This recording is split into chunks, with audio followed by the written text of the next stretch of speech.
Socialism is a term that most of us have likely heard of and often discussed in political conversations.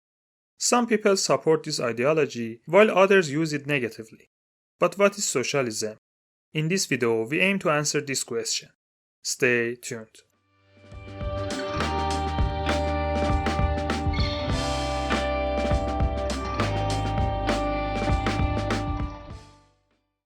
Socialism is one of the most significant and largest political and economic ideologies in the world. As the meaning of this word implies, the most important feature of socialism is the emphasis on society. This ideological movement is in fact a criticism of liberalism, especially economic liberalism. Karl Marx is often associated with socialism worldwide. However, contrary to common belief, Marx is not the founder of this ideology. During the Industrial Revolution and the late 18th century, problems arose within the free market economic system. Inequality was widening with the poor and workers becoming poorer, while the wealthy and capitalists were becoming richer each day. This situation led various intellectuals and politicians in Western Europe, such as Henri de Saint-Simon and Robert Owen, to react to this issue. This generation of intellectuals who gradually became known as socialists attempted to depict a world without inequality where everyone is equal.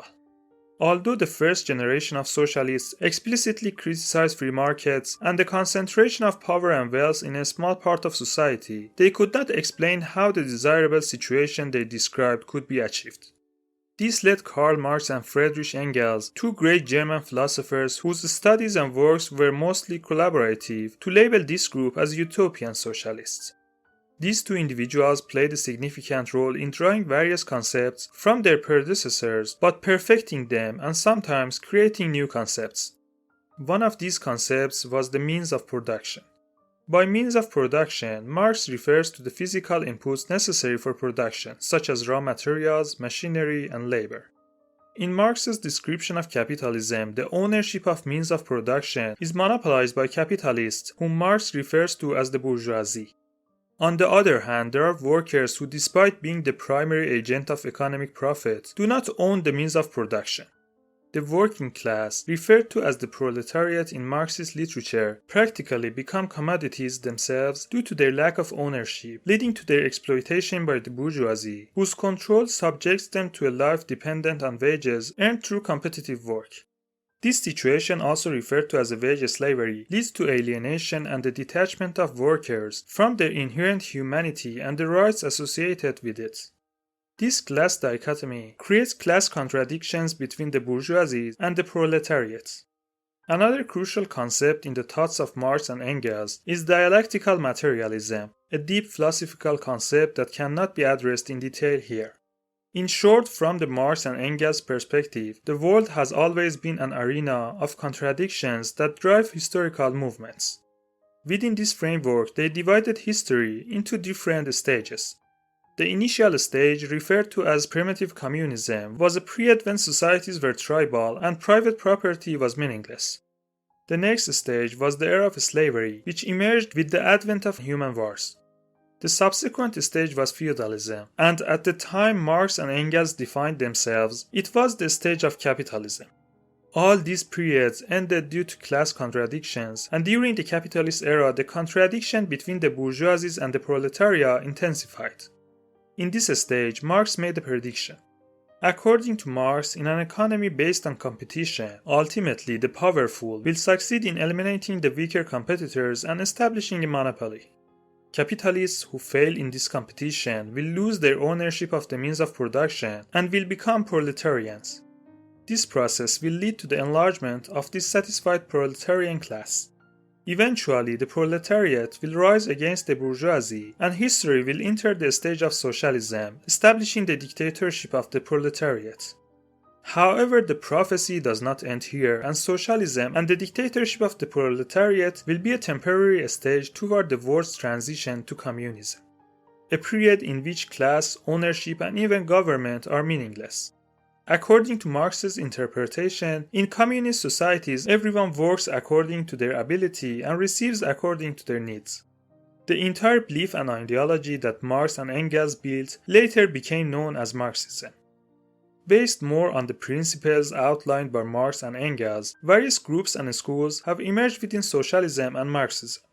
Socialism in the 20th century was significantly influenced by the October Revolution in Russia and the rise of the Communist Party under the leadership of Vladimir Lenin. Consequently, the world's first socialist government was officially established, moving socialism and Marxism beyond mere theoretical considerations. Under Lenin's leadership in Russia, an idea emerged that effectively implemented Marxism, known as Marxism-Leninism. In this school, a single-party system was adopted to realize Marxist values, where the state, representing the public, took ownership of all means of production to prevent the exploitation of workers by capitalists. Additionally, due to the belief that the socialist revolution should occur worldwide, internationalism and support for socialists in other regions were considered highly significant. Other schools similar to Marxism-Leninism took shape by drawing inspiration from the behaviors and beliefs of other socialist leaders. For example, Stalinism, Trotskyism, and Maoism belong to this category. However, within socialism, there are other schools that in some way rival and oppose Marxism. One of the most renowned of these schools is social anarchism, with Mikhail Bakunin being its prominent figure. According to this school of thought, governments serve the interests of capitalist class and are inherently malevolent. Therefore, they advocate for the destruction of governments, proposing that society is being administered by small groups, syndicates, or alternative administrative systems. Anarchism is an important school of thought that cannot be fully addressed here. Another school within socialism has emerged in response to Marxism-Leninism and the experiences of Eastern Bloc countries known as social democracy. As the name suggests, democracy lies at the core of this school of thought. Governments adhering to this approach are known for their welfare policies offering quality education and healthcare accessible to all citizens. Social democracy acknowledges private ownership by some extent, but strives to achieve a level of equality and equity through progressive tax structure. Scandinavian countries adopt this administrative approach. Now let's touch upon criticism of socialism. Various critiques exist which can generally be divided into two categories. Some criticism are directed towards socialism as the theory encompassing philosophical and economic aspects. The second set of criticisms concerns the actual occurrences labeled as socialism under socialist governments. Within the first group of criticism, the contention arises that ideal societies envisioned in socialism, such as a classless society, are inherently unattainable. Even though Marx labeled earlier socialists as idealists and utopians, considering himself a scientific socialist, he faced criticism similar to those directed at his predecessors. Another critique is that when government ownership of production tools is proposed to eradicate exploitation, the possibility of corruption within the government due to the concentration of power and wealth is overlooked. While some critics acknowledge corruption within the capitalist class, they consider it to be less frequent and less severe compared to governmental corruption. Alongside these criticisms, as mentioned earlier, there are substantial criticisms regarding human experiences with socialism. Although many socialists criticize the events that occurred in socialist governments, believers in Marxism-Leninism or Stalinism cannot remain silent about these events. Significant atrocities were committed by these governments, such as the approximately 7 to 10 million citizens killed during Stalin's approximately 30-year rule in the Soviet Union. Similar experiences exist in China, Cambodia, and many other countries. The ideology of socialism has experienced numerous ups and downs throughout history. Even during periods like the 1960s and 1970s, it appeared that the socialism's ultimate triumph was imminent. However, from the late 1980s, the decline of socialism, particularly Marxism, began earnestly with the destruction of the Berlin Wall and eventually the collapse of the Soviet Union. Currently, a few countries like Cuba and North Korea still identify as communist. However, despite its official name, economically, China no longer adheres to the traditional socialist model. Today, socialism exists more in the form of the social democracy and liberal socialism, with Marxism and particularly Marxism-Leninism losing much of their support.